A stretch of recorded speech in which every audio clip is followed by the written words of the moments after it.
Infestation in Limbo, a Silverhawks fanfic. Prelude, the arrival. Out in space, there is a region known as Limbo Galaxy. It is one of the advanced sections of the universe, in a state that other areas strive to reach. What was unknown to most of these areas is that until a civilization reaches that level, a higher unknown power bestows an atmosphere into space. No one knows why, of course, but it is the reason why Limbo Galaxy is the way it is. Limbo Galaxy is a relatively small area with an active radius of at least 5 light years. It is ironically positioned relatively near the larger galaxy known as the Milky Way, allowing for easy transport between the two locations, although it is still a trek from the farthest location from the closest point to Limbo. Most of Limbo, however, is lawless, as the legal limit of the major planet in Limbo, Bedlama, is 1 light year. Hence, any planetoid or artificial construct on or past that limit, known as the light year limit, is allowed to cater to anyone and do anything it damn well pleases. One small planetoid just on the limit is known as Fence. On this small rock there is a bar and intergalactic fuel station, known as the Sinistar Diner. It is run by one robotic entity named Harry, who tends to all his customers the same way. He serves them drinks, handles any needs they have, and takes in all information to report it to those who need to know it most.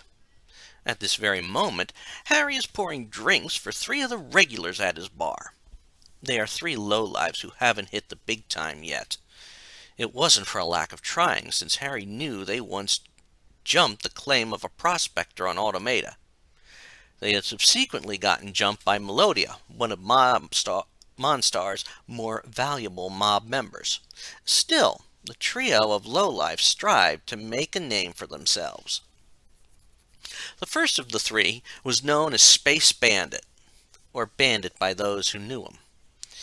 He was mostly robotic, with a lone gun in the center of his body, 1 robotic arm and 1 humanoid arm.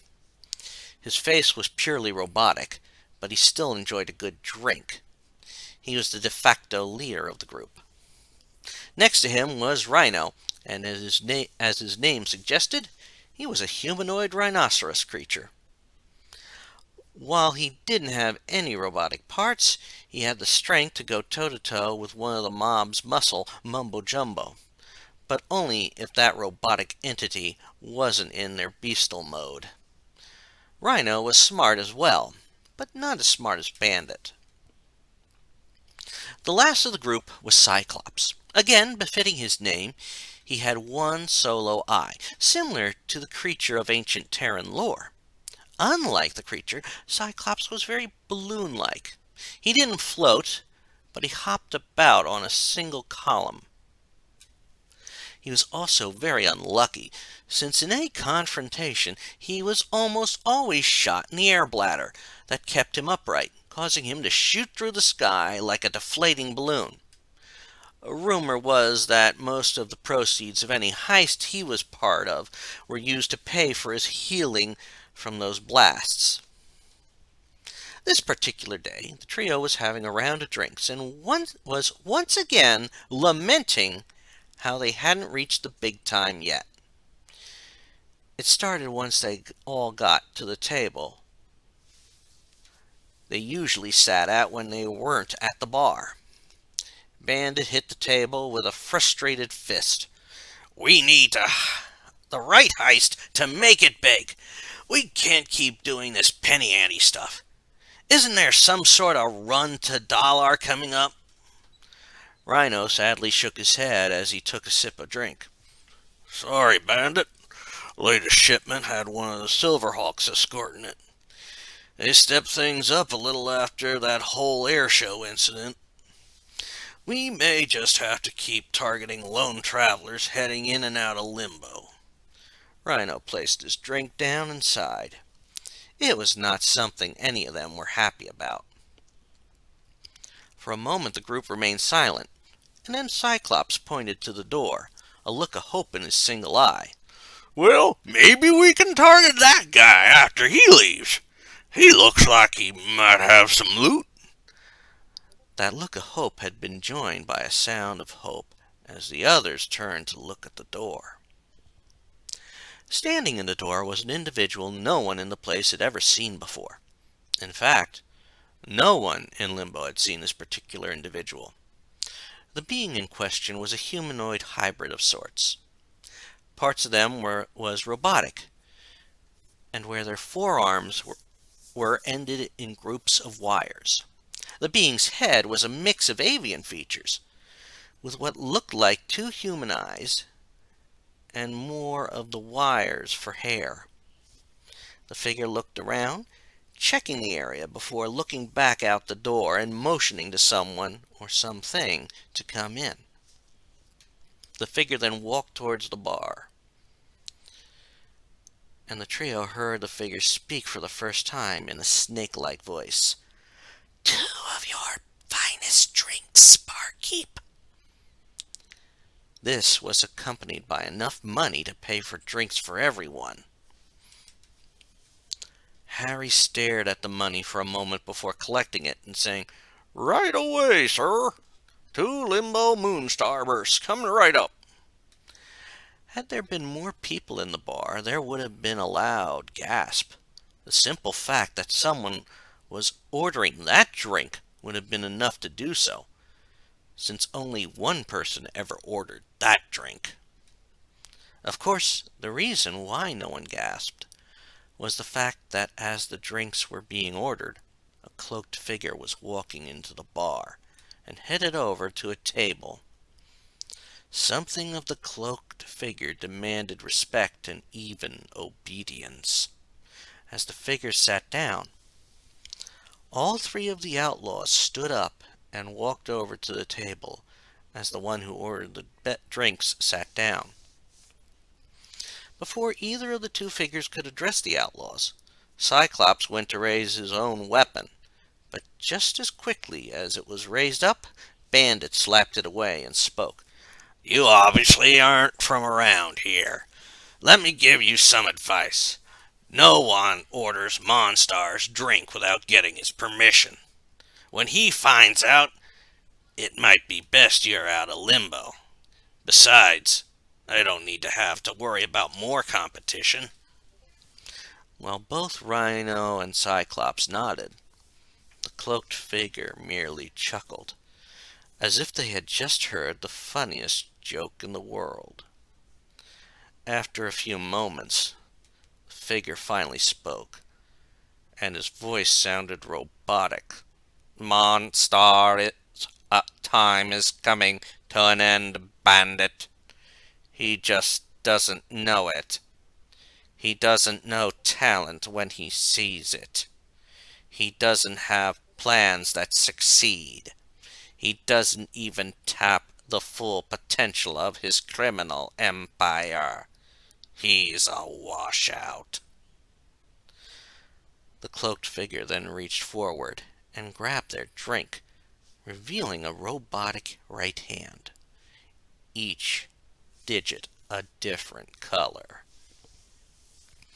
Cyclops, for a brief instant, showed what many would have considered hometown pride. The air-filled alien moved forward and tried to get in the face of the cloaked figure. While he was a small-time thug in Limbo, he actually thought he would end up in Monstar's mob one day. You have no idea what you're talking about, buddy. All the criminals in Limbo want to be part of the mob one day. He would have said more, but there was a blast, and Cyclops started flying around the place backwards, bouncing off the walls, deflating as he screamed in shock. The cloaked figure lowered the other hand, which wasn't seen, but the blaster it held was. The figure shook his head and continued speaking.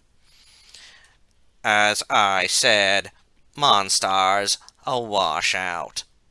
It's time for new blood in Limbo. That's why the infestation is here. At the mention of the name, the whole place went quiet. It wasn't a surprise, however, since the group was a quiet legend in crime circles. Bandit was the first to break the silence, and it was with a surprised stammer. The infestation? He shook his head, taking a moment to look around in the process. If that group was in limbo, there was no way he wanted to be in the mob now. He looked back toward Cyclops, who was still bouncing around. With any luck, the fool of their little trio wouldn't end up flying out the door, or out of the windows. He then turned back to the cloaked figure, and a near cheerful voice spoke. Are you guys recruiting? Because if you are... Bandit was cut off by the other individual, who spoke again in his snake-like voice. Why do you think the boss wanted to come here first, Bandit? He was looking to recruit all three of you, but your windbag of an associate proved he didn't have the merit. The boss needs people who know who to look to and who are loyal to the one who knows how to run things. The only question is if your other associate is in or out. Rhino felt all the eyes on him, but he didn't look at anyone in particular. That was because his eyes went to the cloaked figure's other hand. It had started to emerge from the cloak again, and it still held the blaster. He had a feeling that if he declined the offer, he was going to get blasted. He just didn't know if he'd be killed right away.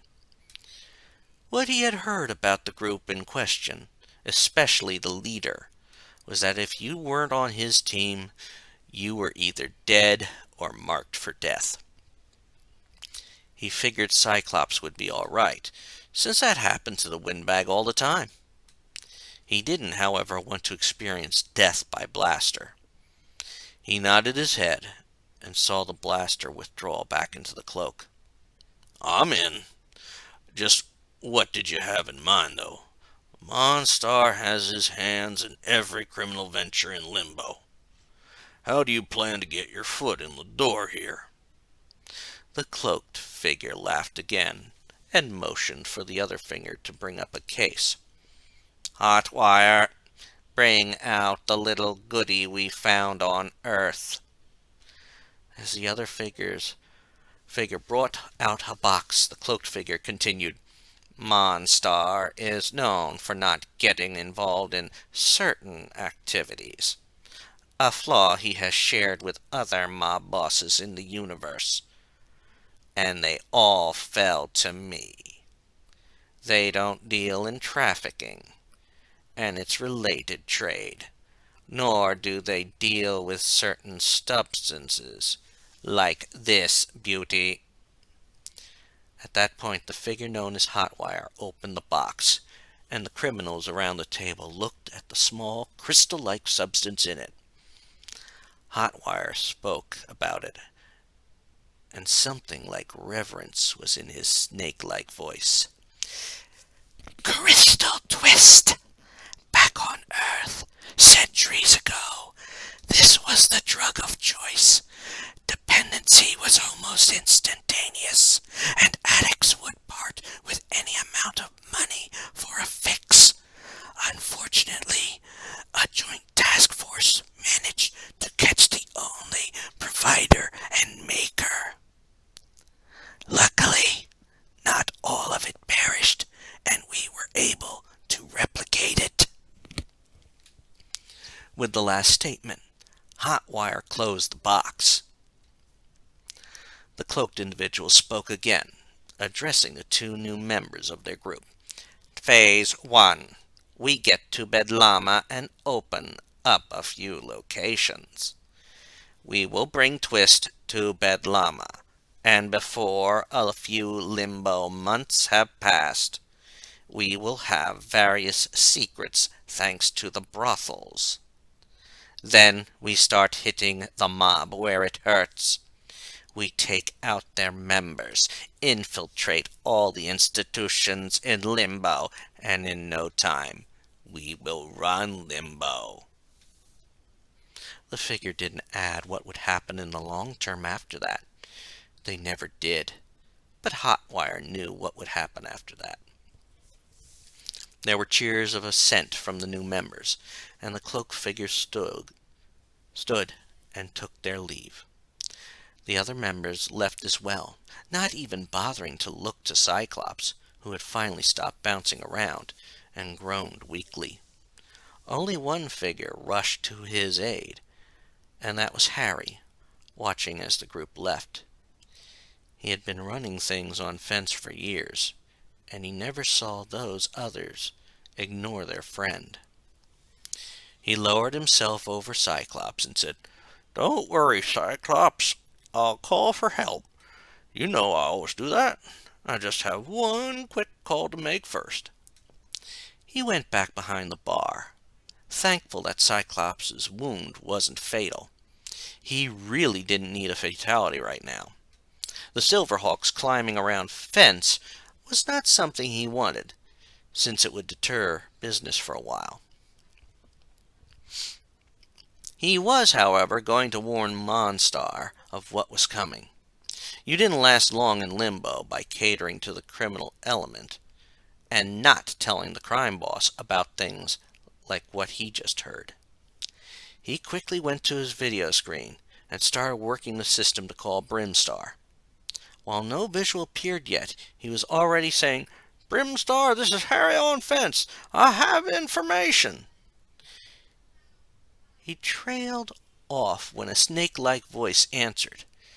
He hadn't trailed off because it was Yes Man, Monstar's snake-like lackey, and his name, and as his name stated, Yes Man. It was the same snake-like voice that had just been in the bar. It simply said, "You were better off calling for help for the balloon, Harry." Before he could get away from his communications device, electricity shot out of it, knocking the robotic bartender away. It was a powerful blast, but not lethal. What the blast did was make Harry forget about everything he had seen and heard since the new arrivals had arrived in Limbo. It was because Hotwire was a master at communication systems, as well as computers.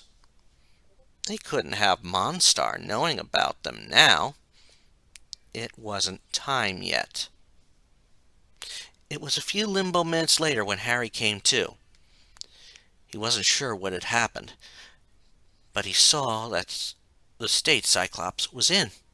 He could even swear the flattened criminal was delirious, most likely from a concussion obtained from bouncing around all over the room. Harry did the only thing he could do, and called for medical help. It meant that the infestation's plan could evolve and happen at exactly the right time, half a Limbo year later. Had Harry been able to get word out, he might have prevented the chaos that was about to come.